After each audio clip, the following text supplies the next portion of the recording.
Hello everybody, welcome back to another edition of the Modicon EdgeIO training.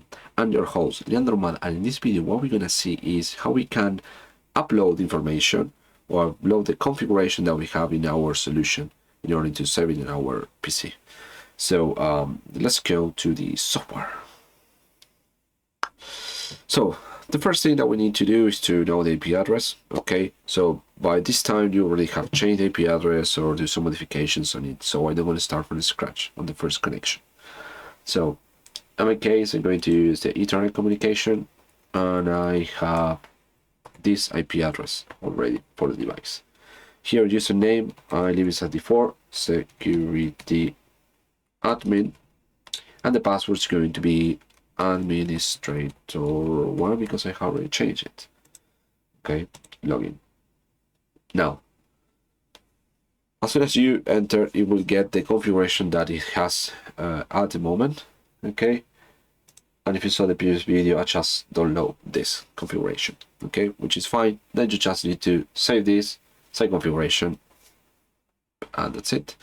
Okay, it's very straightforward. But in case you, for example, do something different, like just change this to this and this, you just open another configuration.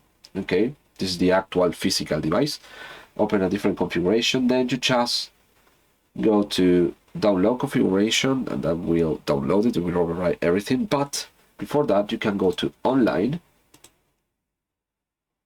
and then we have the option to directly download this new configuration that you just open, or retrieve from the NIM, from the interface model, the configuration. So I'm going to open configuration.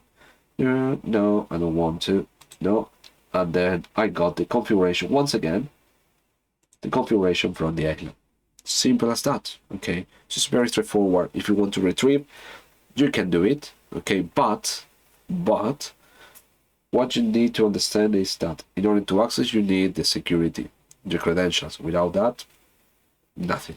Okay, so to retrieve the configurations is quite simple. To make the upload of the configuration, you just save the file, be offline, save it, and that's it. Okay, so this is just a quick review how to upload the configuration. It makes more sense when you want to download a new configuration. They have some different ways to doing it, but upload the configuration once you know the IP address and you know the credentials is very easy. Okay, so thank you very much for watching this video, and I'll see you in the next one.